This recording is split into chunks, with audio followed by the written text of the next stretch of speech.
In today's video, I'm going to teach you how to set task duration in Microsoft Project. We'll use the desktop app, Project Standard or Project Professional, and I'll show you the most reliable ways to enter, adjust, and confirm durations so your schedule stays accurate and easy to understand. Start in the Gantt chart view. If you're not already there, go to the View tab and choose Gantt chart. In this view, you'll see the task list on the left and the timeline on the right. Locate the duration column next to the task you want to change. Click into that duration cell and type the value you want.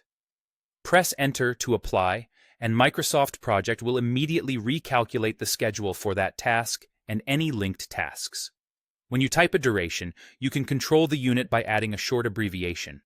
Days are the default, so if you type just a number, Project assumes days. Use M for minutes, H for hours, D for days, W for weeks, and MO for months.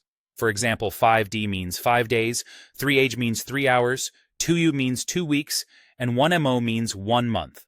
You can also enter values like 4D or 8H, and Project will format and schedule accordingly. Keep in mind that months and weeks follow your project's working time settings, so a month isn't a fixed calendar month.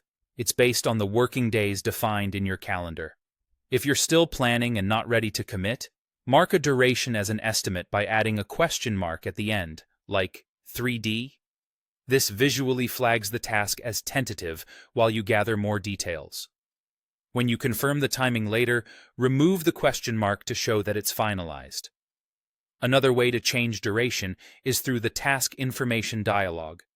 Double-click the task name in the Gantt chart to open the window, go to the General tab, edit the duration field, and click OK.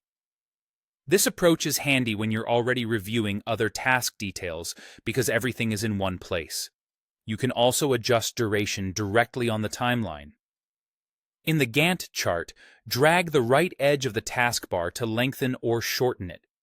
Project updates the duration field automatically as you drag. If you need precision, zoom the timeline so the increments match your desired level of detail. As a quick tip, remember that duration is the length of elapsed working time, not necessarily the total amount of work assigned to people. After editing durations, glance at start and finish dates and any dependencies to confirm the schedule still aligns with your plan.